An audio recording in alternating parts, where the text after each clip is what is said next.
Zraven mene sedijo od vaše leve proti desni Omar Andersen, montažer, Damjan Rostan, zvočni oblikovalec oziroma tonski mojster, Majda Kleva-Lapajne, režiserka filma, Borut Cajnko, tehnični direktor in Maja Smrekar, kostumografka in scenografka. Tako, lahko en aplavz za njih, če želite. Skratka, vsi so avtori slovenskega dela tega omnibusa, pa je pa mečkrat bolj upletena bila v celoten projekt tudi. Mogoče, če za začetek poveš, v okviru česa je sploh nastal ta film, odkot ta tematika in tako naprej. No? Ja, to je bil 2-letni projekt, ki je bil tudi imenovan Should I Stay or Should I Go. In sicer je šlo za to, da se nas je 5 gledališč, ki se večinoma posvečamo gledališki improvizaciji, se nas je nabrali skupaj na pobudo Nemcev, Die Gorillas, ker smo si želeli narediti nekaj na nek daljši rok, bolj poglobljeno, kot se ponavadi srečujemo na improfestivalih, ker smo pač vsi gledališčniki in srečaš se tiste 3 dni, ki si na festivalu, odigraš kakšne predstave skupaj, ampak se ne moreš stvari, ne vem, bolj posvetiti, pa tudi en drugega bolj spoznati, kot tudi gledališča med sabo. Plus del se nam je, da bi bilo vredno pogledati, kaj principi gledališke improvizacije pomenijo za kakšne druga področja, kako jih lahko uporabimo na drugih umetniških področjih ali celo širše v družbi, na neumetniških področjih. In zbrali smo si film kot nek test, ki je sicer tako na prvo žogo zelo kontra gledališki improvizaciji, v smislu, da je to neka ogromna inštitucija z močno hierarhijo, s ful podrobnostmi, specializiranim delom in seveda pač tudi s tem, da je enkrat, ko je posnet, je zavečno obstoji, medtem ko naše siceršnje delo je pa tako, da pride v eni noči, zažari in izgine, plus zelo kolektivno delo je to. In zato nas je zanimalo, kako lahko zdaj ta dva svetova združimo, kaj lahko mi prinesemo v film, ne pa toliko, dajmo delati en film, ki bo izgledal kot film. Tako, to so bile neke osnovne premise. Dajmo pogledati, kako se lahko s tem medijem poigramo, pa vidimo, kaj se zgodi. Del tega projekta pa je tudi recimo knjiga avtorice Sonje Vilč, ki ste jo videli tudi kot igralko v tem filmu. Knjiga se pa bolj posveča tudi temi, kaj principi gledališke improvizacije pomenijo za družbeno teorijo, se pravi veliko širše kot pa pač film ali pa druga umetniška področja. Zakaj je tema Should I Stay or Should I Go? Tudi ko smo nekako koncipirali ta projekt, smo to delali zelo kolektivno ali pa tudi zelo dolgotrajno in vsako gledališče je kakšne stvari predlagalo. In v bistvu Should I Stay or Should I Go je prišlo od mene in Sonje, zato ker je bila pač to neka zelo najina osebna situacija v tistem času, vprašanje bega možganov in tudi tega, da je Sonja pač živi v Berlinu, jaz pa v Ljubljani in tudi v tistem času je prišlo tako, da sem se nekako vsak dan znova sem si mogla odgovarjati, zakaj torej ostajam, pa si iskati neke razloge. Sonja je bila pa v Berlinu in nam je to tudi nekako delo oteževalo in pač so rekli, da to je najina tema zdaj, dajva to predlagati kot neko skupno temo. Potem so pa vsi ostali rekli, ja, dajmo to temo, ampak bomo vsak bo nekaj svojega našel iz tega, se pravi. Potem so šli Avstrijci na ljubezen, Švedi na neke družinske odnose, Francozi na trpljenje na delovnem mestu in Berlinčani na transseksualnost. Zdaj, pred premiero smo se mečkam pogovarjali o tem, da pač to je bila tema, ki je bila zelo aktualna pred 2 letoma, zdaj mogoče je celo mečkam težavna v tem smislu, ker ljudje v bistvu odhajajo zaradi enih drugih, mogoče precej težjih razlogov, kakor smo se takrat odločili tisti, ki smo bili tukaj. Ne? Ja, to je kar boleč kontekst. Ja, vsekakor je bila tema splošno gledano bolj aktualna pred 2 letoma in jaz moram reči, da mi je bilo tudi težko ta film zdaj predstaviti, ker se mi zdi, da lahko res na nek način izpade tako kot, mi se zdaj gremo neke migracije, beli srednji razred v Evropi malo razmišlja, a bi se preselil, ko sem zaljubljen ali ne, medtem ko imajo pač ljudje veliko resnejše težave s tem. Tako da to se mi zdi sporno pri tem filmu. Ja, ampak bom še vse nekaj v zagovor rekla, no? Da bom poskušala nekako to upravičati. Ne, zdi se mi, da pač, ja, zdaj govorimo o slovenskem filmu, ne? Meni se zdi zelo važno delati iz neke osebne situacije ali pa osebnega doživljanja. Jaz ne bi rada delala filmov o nečem, česar ne vem, ne bi se čutila prav, da pač grem delati neko drugo temo, ki ne poznam dovolj dobro, da bi jo delala. In po drugi strani pač neoliberalni kapitalizem ima katastrofalne učinke marsikje na marsikakšen način in nič narobe s tem, da pač pogledamo različne konce, da se vsak loti iz enega konca to, pa da vidimo, kaj nastane. Improvizacijska gledališča so sodelovala pri tem filmu in pač velik del filma je inspiriran iz improvizacije ali pa je tudi improviziran. Kako je to recimo konkretno izgledalo pri slovenskem delu? A bo še drugi tudi govorili? Ja, mogoče, če začneš ti, pa gremo po vsakmu, se mi zdi, da je to mogoče tema, ki nas bo zdaj najbolj zanimala. Ne? Pri slovenskem delu, meni se zdi ena glavnih stvari, kar imamo na odru kot improvizatorji, neko zavedanje celote ali pa pregled nad tem, kar se dogaja, ker ko si na odru improvizator, si seveda tudi režiser in dramaturg in igralec, imaš vse te vloge nekako skupaj, ampak tudi se zavedaš, kakšna je atmosfera, veš, kdo sedi v občinstvu, kakšno je gledališče, kakšna je luč, kako komuniciraš z glasbenikom, vse to imaš nekako, medtem ko pa daš igralca v film, mu pa zelo odvzamaš vse to, ker ne ve, kakšen kader je izbral direktor fotografije, ne ve, kakšna glasba pride v postprodukciji, ne ve, kako bo montažer to zmontiral, skratka, veliko tega se mu odvzame. Zato sem jaz kot eno prvo stvar, ki sem probala narediti, je to, da smo vedno pred vsako stvarjo, ki smo jo snemali, smo šli z igralci pogledati točno, kakšne kadre so postavila z Bučotom, z direktorjem fotografije in kakšen nekak manevrski prostor ima on in s čim se bo poigraval, da so oni že imeli, aha, to tako izgleda, to pač enkrat bo tako izgledalo. Druga stvar je pa to, da sem jim dajala neke izzive, ki so podobni temu, kar delamo na odru. Recimo tam, ki so na travniku z ovcami, sem jim najprej zadala nalogo, poskusite biti eno z ovcami, samo to ni toliko šlo, ker ovce niso čisto hotele tega. Pač skozi so se umikali in skozi so bežali in bo težko. Potem sem pa rekla njim, probajte vi pač neko celoto biti, uporabljate samo sistem kopiranja, ker vidiš, da tvoj soigralec naredi tudi ti in vse na temo ovc, iz teh ovc pač probajte dobiti, kar se da dobiti. Na kar so pač začeli z gibi, glasovi in je nastala neka taka kompozicija, iz katere smo pol z Omarjem zbrala pač koščke ven. V banji sem jim rekla, naredimo impro popevko. In potem je pač Per neke predloge dajo, oni so ponavljali, te račke so bile pač slučajno tam, ker jih moj mož zbira. in so jih pač vzeli in so jih uporabili, ker so pač jim prav prišle, pa so pa se mi zdi tak fajn, nek tak simbol potrošništva tam nastale, ampak nekako tako je spontano iz te situacije, kakor je bila, no. Tako da ja, take neke izzive sem jim dajala, vedno pa na temo. Te teme sem določila vnaprej, se pravi, rezanje socialne države, konzervativnost, ni prostora za ustvarjalnost. Te teme sem vnaprej določila, ker sem jih vzela iz intervjujev z mladimi intelektualci, ki so se že izselili. Borut, mogoče bi ti večkrat povedal, kako je tehnično izgledal snemati nek improfilm, v katerem nimaš točno scenarija, nimaš režijske knjige narejene. Kaj so recimo specifike tega, mogoče ljudi večkrat zanima? Ja, če greš do mikrofona. Skratka, dosti bolj preprosto kot pa za resen film, ker smo se pač odpovedali za resnemu filmu. Ker noben od nas ni filmar,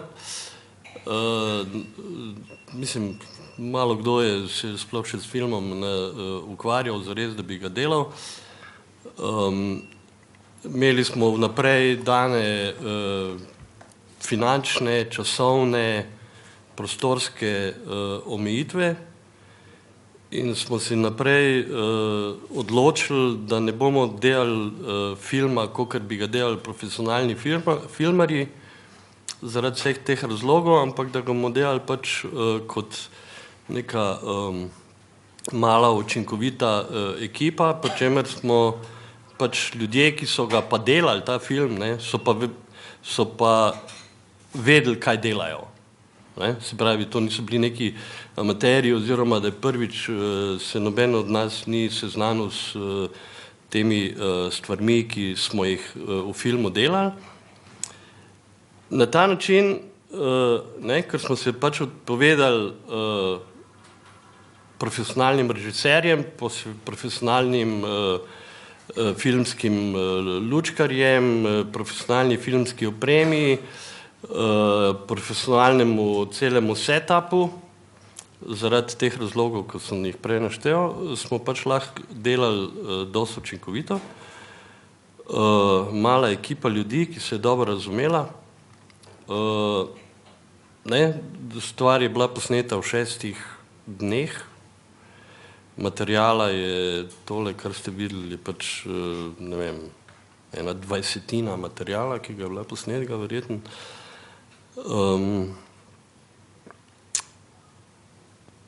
Ne vem, a sem kaj povedal? Si. Konkretno, kako je izgledalo, recimo, koliko kamer, da si ljudje večkrat predstavljajo, koliko kamer, kolikrat se je recimo ponavljalo? Ja, ok. Mislim, snemali smo s 3 kamerami.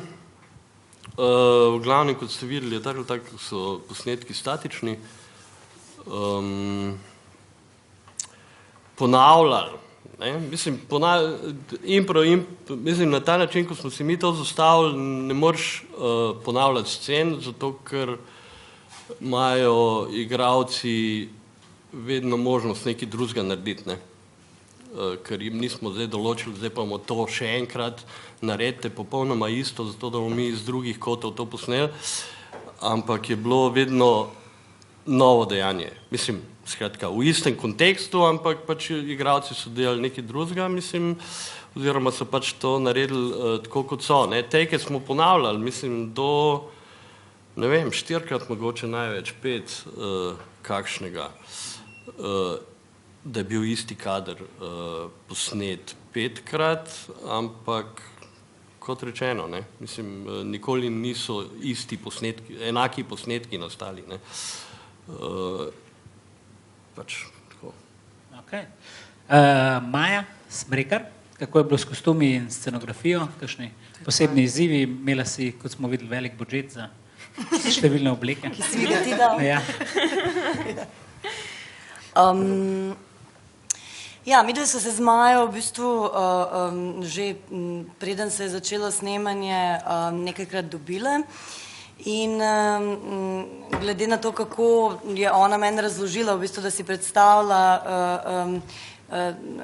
vizualno podobo pri tem filmu, je to bilo nekako tako, da sem jaz na to odreagirala na tak način, da sem se odločila, da je v bistvu v ospredju dogodek, kar pomeni v bistvu, da so vsi, kako se reče prop? Rekviziti. Vsi rekviziti,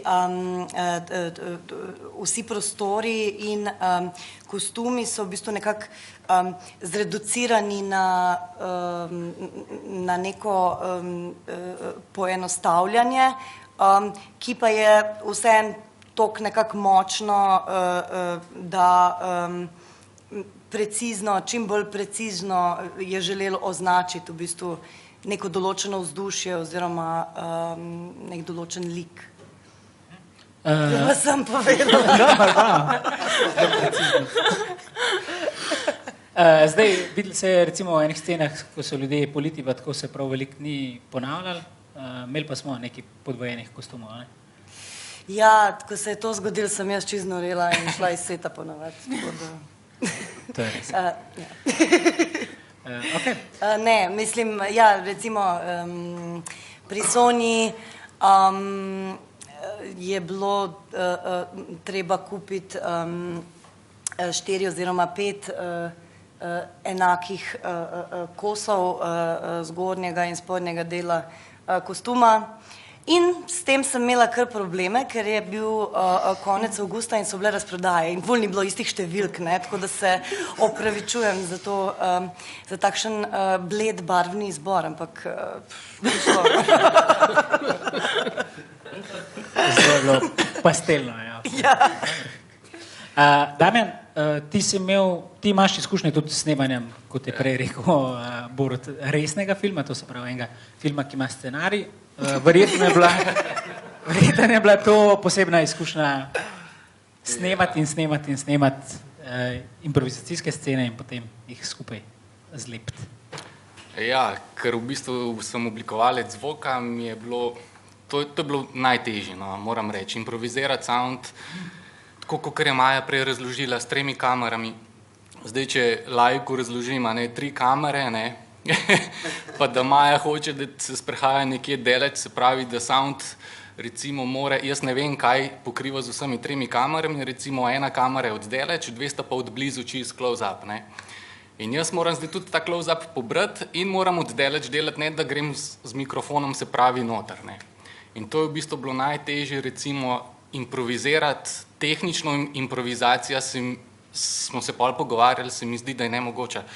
Zaradi tega, ker ton v bistvu najbolj trpi pri celem filmu, ne.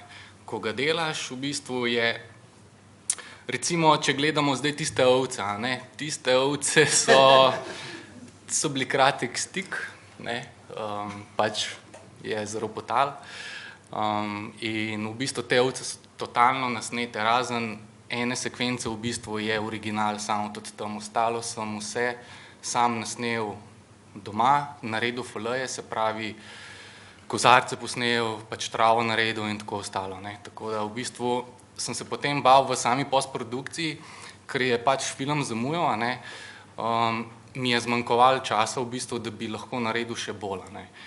Se pravi, seveda, če si nekako, recimo, sem vsak je perfekcionist, recimo, in nisi nikoli zadovoljen z nobeno stvarjo, mi je zmanjkalo časa, no, drugače pa da se boljš narediti, drugače pa ja, če tako gledam, zdi se mi, da tehnično je treba vedeti, če nazaj odgovorim Jušovo vprašanje, treba je vedeti v bistvu vsaj v grobem, kaj se bo delalo. Se pravi, igralci seveda se strinjam, to sem tudi že enkrat povedal za knjigo, strinjam se, treba je jim dati proste roke, ampak spet ne preveč, ne.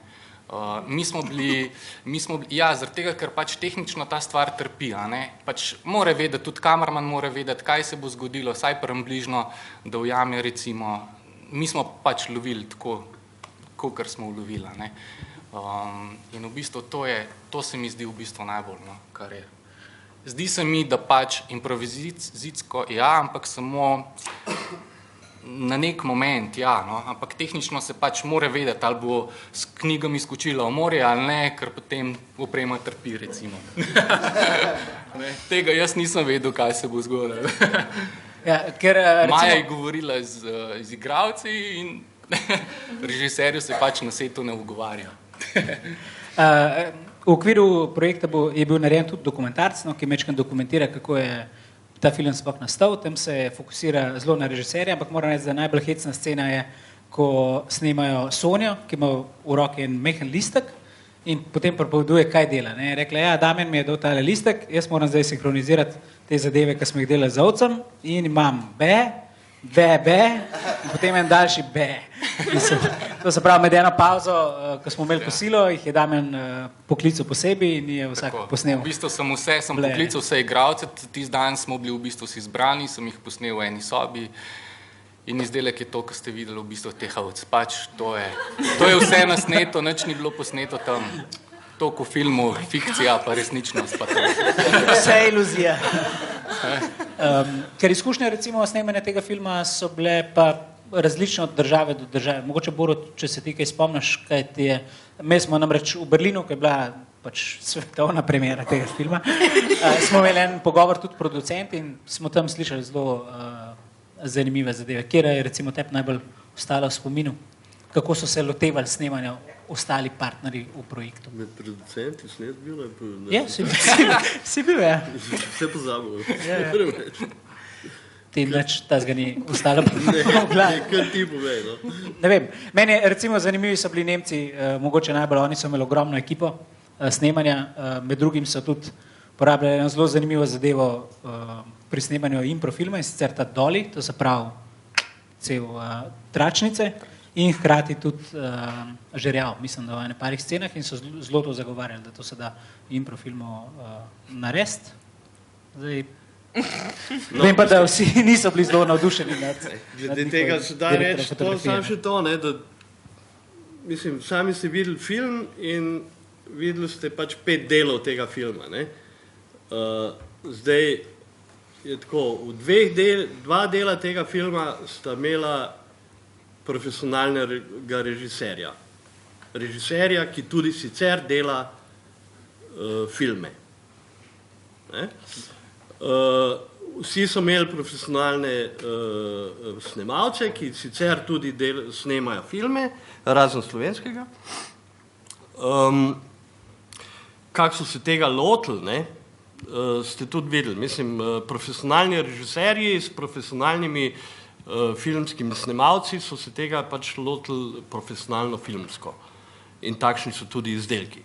Ne? To so neki pač kratki filmi, zdaj, ne, v katerih se pravzaprav ne vidi, a igralci improvizirajo ali ne, ali je kamerman karkoli improviziral ali ne, ali je režiser pustil karkoli prostora igralcem glede na scenarij ali ne in tako naprej. Ne. Pri nas mislim, ne, da je razlika več kot očitna, mislim, od našega filma do vseh ostalih, da je pač tle bil en dokaj drugačen pristop, ki se je, ne, kot tisto, kar je prej govorila Maja na začetku, o tem, iz česa je ta projekt izhajal, ne, in lahko rečem, da se je pač slovenski del snemanja in potem tudi izdelek dosti bolj držal teh izvornih iztočnic, ki so bile sprejete pač ko je bil ta projekt iniciran, kot pa ostali, ki se jih pač so se v manjši meri oziroma nekateri tako rekoč sploh ne. No. Še do Umarja bomo stopili. Umar je delal v postprodukciji, montiranje. Ko si mi dal poročilo, je bilo napisanih 175 ur dela, montaže, korekcij in tako naprej za... Vpraši se zakaj. 15-20 minut filma. Zakaj? Ja, kakor je že Damjan sam pojasnil, tehnično izvedljivo, pa smo mi čarovniki, ki pač moramo stvari popraviti pa narediti neko čarovnijo ven. Do tega, da pač itak, ko sva skupaj z Majo vse skupaj dela, no, jaz sem kvečemu tudi ubogal ukaze. So bile še ene napake, no, če jih lahko povem. No. Prosim. Recimo, kakšni kadri, ki niso bili pač glasovno povedani, tako da smo mogli brskati, kje je tukaj akcija, pa vse, a ne, da bolj zlinkamo lahko zvok skupaj. A ne, in tu kar traja, no. To še par stvari, recimo kamere, color correction, ampak ja, no, mislim, meni je bilo tako zabavno, če smo se šli tako zadevo, pa super ekipa, nekaj več časa je trajalo, no, z moje strani, ampak to je bil tudi del tega, da če imeli neko profesionalno ekipo, ali bi šlo to v krajšem času, ali pa bi bilo isto. Ampak kvečemu je tako, da meni je bilo že sam fajn tudi, da smo delali nekaj, kar ni bilo kako bi lahko rekel temu, profesionalno, ja, načrtovano, pa vse po pravilih, tako, no, ja. Materijala je bilo pa ogromen. Materijala je bilo, mislim, da je poljene 80 giga, koliko je bilo nekdaj? 80 giga. Ja, veliko, no. Ja, veliko. Tako da pol brskati med vsem tem, mislim, Maja si že prej pripravlja, katere kadre bomo vzeli, kar je bilo neuporabnega, smo itak zavrgli, nismo itak niti šli gledati, tako da pol je bilo tudi meni tu bolj olajšano, ker Maja prišla že s pripravljeno neko sliko. Ok. Maja, ostali 4 filmi, bi kaj posebnega izpostavila iz njih, kaj ti je padlo v oči najbolj, recimo? Bodi si način dela, bodi si tematika, bodi si kaj so pravzaprav ustvarili, ker eni filmi so bili bolj improvizirani, eni so bili manj improvizirani, eni so bili, kot rečeno, narejeni z res profesionalno filmsko ekipo, eni z manj, tako naprej. Ja, pri avstrijskem, pri ta prvem, na temo ljubezni, nekako metoda te režiserke je bila, da je igralcem pripravljala presenečenja. Oni so se prej pripravili svoj lik na podlagi nekih intervjujev, ki jih je ona naredila z ljudmi, ki so se zaljubili in preselili v Graz. Potem jim pa dejala presenečenja. Recimo, ona je povedala tej francoski igralki, ti greš zdaj k moškemu svojih sanj, presenetila ga boš v Gracu na njegovem domu in on bo tam. In potem je pač ona prišla in je odprla vrata in je bilo res presenečenje za njo, da je bila tam ta ženska, ki se je izkazala, da je potem njegova žena. Ali pa šla je na tramvaj in ni vedela, da jo bo pač pričakal ta kontrolor. Tako da njena ideja, kako bi pač prenesla neko to živost, ki jo imamo na improv odru noter, je bilo tako, da pač neka presenečenja pripravljala igralcem. Zdaj bom samo malo povedala, kakšno metodo je imel kdo.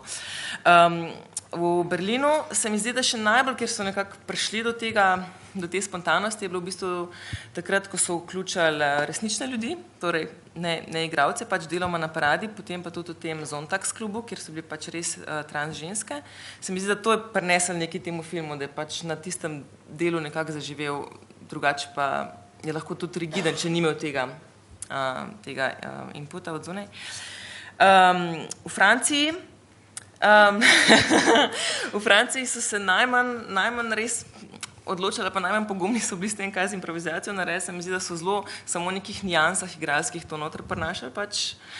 Na Švedskem se mi zdi pa pač zanimivo, da so tako stališča filma največ tega noter prinesli, da je bila v bistvu res tukaj kamera najbolj aktiven igralec, tako kot tudi pač 5 igralcev, ampak tudi, da je kamera zelo ustvarjala zgodbo in dinamiko in vse to.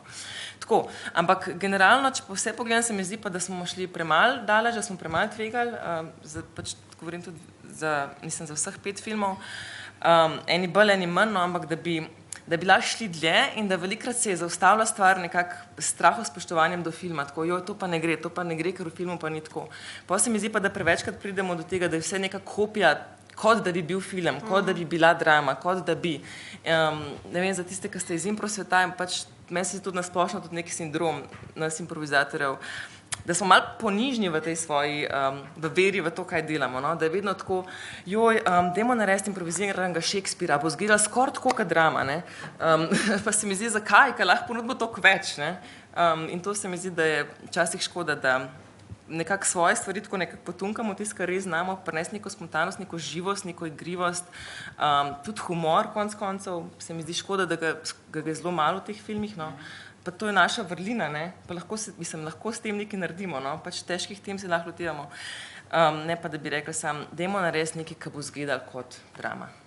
Ja, jaz tudi moram reči, da recimo, ko smo imeli pogovor s producenti, kako pa s tem filmom naprej, kaj je pravzaprav fokus, preko katerega bi se lahko ta film prodajal, ne, je ta impro nota precej šla stran iz vsega tega in je bil glavni fokus v tem, da 5 režiserjev, 5 držav in predvsem 5 teh istih igralcev, kar je meni bilo recimo ena bolj zanimivih zadev, to se pravi gledati teh 5 igralcev v različnih vlogah. Ne. Enkrat ga vidimo kot transvestita oziroma trans žensko, enkrat kot enega očima in tako naprej. Ne. Mogoče Lorenz je imel najbolj zanimive vloge od duhovnika do geja v Berlinu, na paradi in tako naprej. Maja Smrekar, kjer je bila tebi najbolj zanimiva scena za snemati ali pa najbolj zabavna?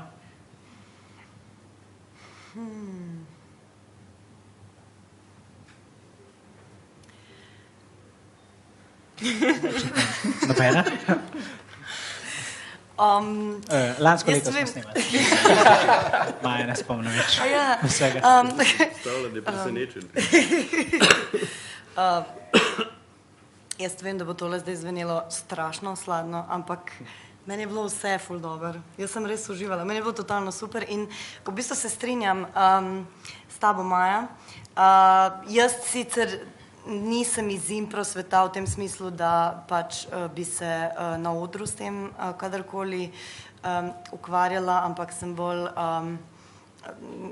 pač, ne vem, preteklih 10 let ali pa še več, 15, odkar sem v Ljubljani konzumirala te izdelke z velikim veseljem in super se mi je zdelo v bistvu recimo nek tak meddisciplinaren eksperiment, torej v bistvu nek tak velik točno to in strašljiv medij, ki ni toliko obroben, kakor je vseeno nekakim gledališče.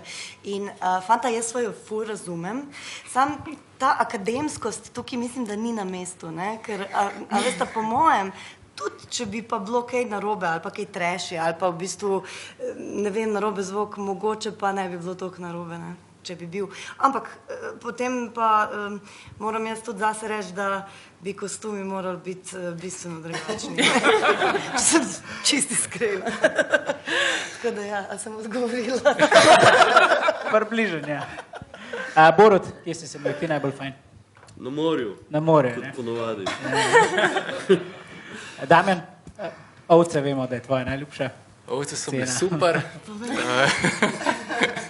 Nehaj. Ne, ok, morje je bil super, ko smo čovn filali skozi, midva sva ga polnila. Takrat je ton bil kar na stran v bistvu.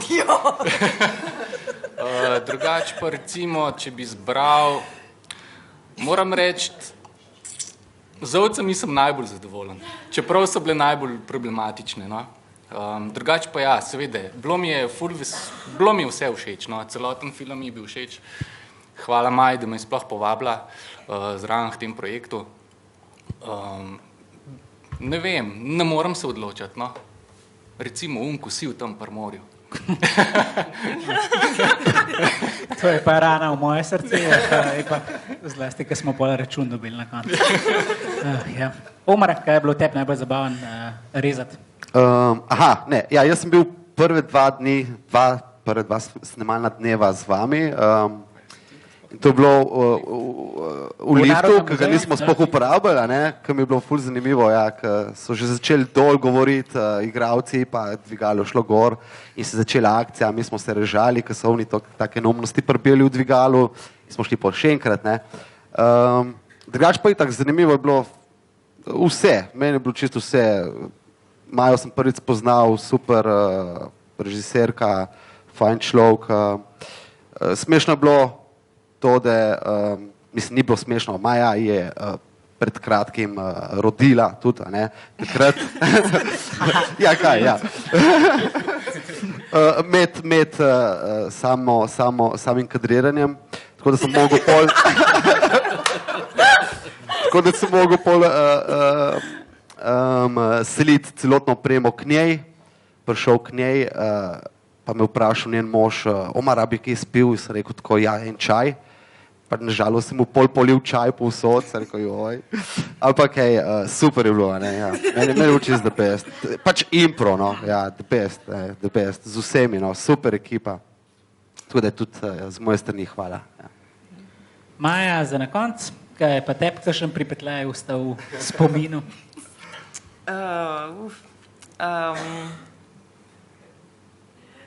Težko rečem. Mislim, jaz sem se tudi ful zabavala s to ekipo in tekom snemanja in potem tudi kasneje, ker smo imeli še ful dela. Ampak mogoče pa, če ima kdo kakšno vprašanje za občinstva? Kar, če imate kakšno vprašanje, evo, vabljeni, prosim. V tvojem delu besedila. Ja, aha. Za razliko od ostalih. Ja. Mogoče poveš tudi, zakaj so drugi izbrali jezike, ki so jih? Ja, jaz sem se odločila ukiniti jezik, zato ker so pač to je mednarodna ekipa teh igralcev in se mi je zdelo, da če jim vsem odvzamem jezik, da bodo veliko bolj komunicirali en z drugim, da bodo našli neke povezave, ki jih sicer ne bi. Da bodo pač odkrili neke svetove, mislim, z gibom, ki sicer ne bi prišli na plan. Potem je pa tudi tako, da smo se 5 režiserjev pogovarjali, da je bilo zanimivo, da vsak ima nek drug princip, kako se loti jezika. In v Avstriji so pač logično vzeli veliko angleščine, ker te pari, ki živijo mešani v Avstriji, res večinoma komunicirajo angleško. V Berlinu so se odločili, da, zdaj pa tako, to je kar zanimivo, ker se mi zdi, da je kar malo simptomatično glede na države. V Berlinu so se odločili, da te izdelke bo bolj počasen pa tih na deželi, da bodo igrali tisti, ki ne govorijo nemško, oni so tiho, potem pač del, kjer se pa veliko govori, so pa v bistvu govorili igralci, ki znajo nemško. Zelo so bili tudi jezni, da se je podnaslavljal prvi stavek v oziroma prve besede v tem njihovem nemškem filmu, ne, Dan. Mislim, da nemški režiser tega še vedno ni prebolel. Ne, dokler ne prijemo v Berlin, ni besede. Ja. Francoski režiser je rekel, jaz hočem, da vsi govorijo francosko, ne glede na to, ali znajo ali ne, zato ker ljubim svoj jezik. Tako da on je v bistvu pač tistim, ki niso govorili, Mihaelu in Peru, podal stavke in sta pač mogla s tistim delati, kar sta lahko naredila. Sonja pa Lorenz in Julie pa itak govorijo francosko. Sonja pa Lorenz sta dva taka multilingvista v naši ekipi, tako da sta se vse lahko prilagodila. Lorenz je celo švedsko naučil vmes med projektom, pa tudi slovensko znajo. No, Švedi so se pa odločili za to multikulturnost, ne vsak govori svoj jezik in vsi se razumemo, vsak ne obstaja svojim. Potem sem se pa spraševala, kaj to pomeni, da sem jaz ukinila jezika, je to ta slovenska ponižnost. Sicer imamo jezik, ampak si ni treba, da ga tleglih kažemo. Ne vem, tako se mi je zdelo pa, da tudi paše s to temo bega možganov in v bistvu izgubo te identitete. Okay, hvala. Še kakšno vprašanje? Prosim.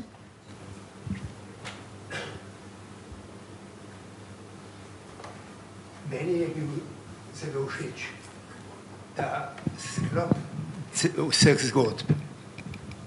To, da se je uspelo v zelo različnih ambijentih, zgodbah, napraviti en film, odnosno skupnost zgodb, se mi zdi izredno težko moralo biti, ampak je uspelo zelo dobro. Jaz bi se rad predvsem zahvalil Maji, da je temu projektu dala vse svojo energijo, svoje ambicije, predvsem pa svoj entuziazem. Je pa tu še ena stvar, ki poleg tega, kar ste vi vsi povedali, kjer se jaz seveda ne razumem dost o tem, pozitivno rečeno, obrtniški delu filma. To namreč, da ta projekt mora imeti in bo gotov imel tudi svoj, bi rekel, širši, celo politični pomen. V času, ko je Evropska unija popolnoma zbegana, ko nima nobene, bi rekel, nobene rešitve za to krizo, v kateri je že dolgo časa.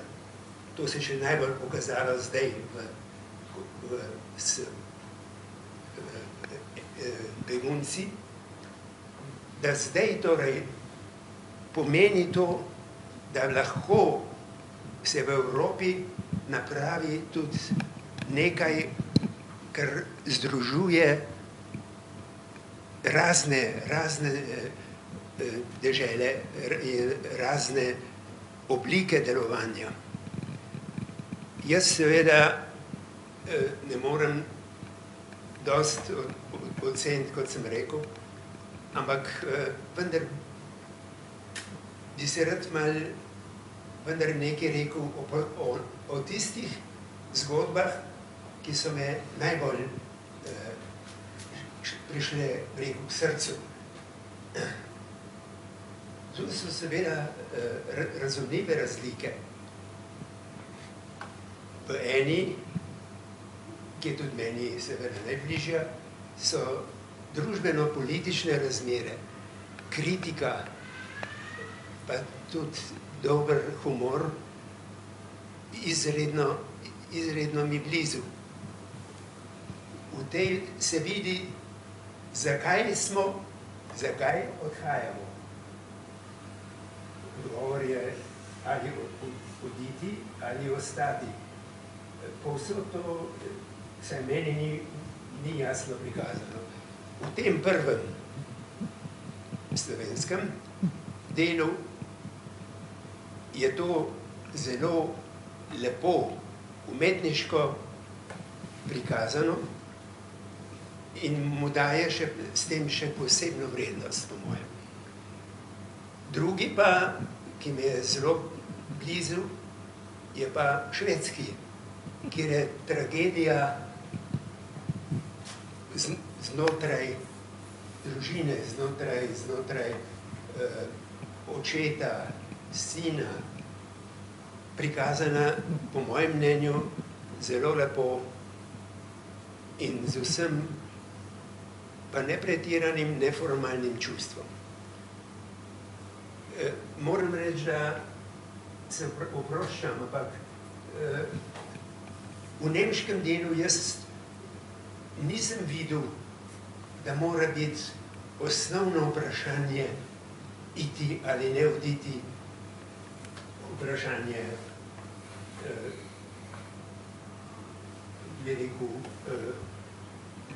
teh problema spolnosti, problema več, kako bi rekel,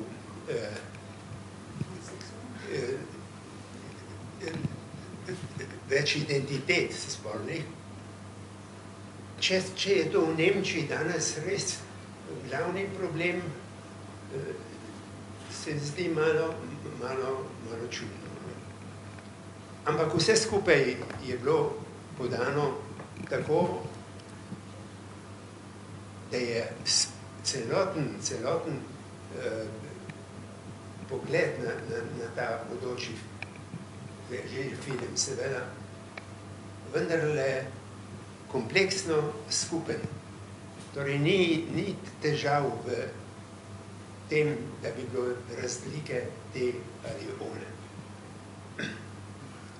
Jaz oproščam, da sem se obrnil bolj na to stran, na tisto, kar je mene najbolj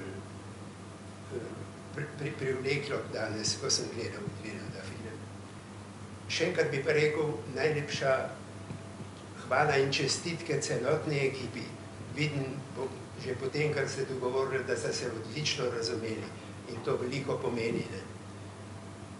Hvala vam in še veliko uspeha v bodoče s tem filmom. Hvala lepa. Hvala. Ja, gospod verjetno res ve, koliko je Maja vložila ta projekt, glede na to, da je njen dedek. Tako, super, hvala lepa za komentar. Še kakšno vprašanje mogoče? Preden počasi zaključimo in se ga gremo napit. Hvala za vas. Še kakšna zanimivost? Ok. Kakšna zadnja misel? Impro. In to je to. Skratka, hvala lepa, ker ste prišli, da ste si ogledali film, da ste ostali z nami na tem pogovoru. Vabljeni, da ostanete kle, še kaj pokrmljamo, kaj spijemo. Potem pa bo tudi DVD šel, ki ga lahko kupite za samo 9,99. Mislim, da je res 9,90 cena. Na njem bo pa tudi dokumentarc, ki je pa tudi v bistvu zelo dober izdelek. Francoski režiser, ki je hodil v bistvu na vseh teh 5 snemanj, ga je posnel. Fokusiral se na režiserje in naredil v bistvu res super izdelek in seveda knjiga, ki jo je napisala Sonja, naša igralka, skupaj tudi s pomočjo recimo Gregorja Modra, ki je napisal predgovor in tako naprej. Ona pa nekako potegnila te ideje kolektivne improvizacije skupaj na papir in bo zelo zanimivo branje, predvsem za tiste, ki vas zanima improvizacija. Dobro, hvala lepa, lep večer še naprej.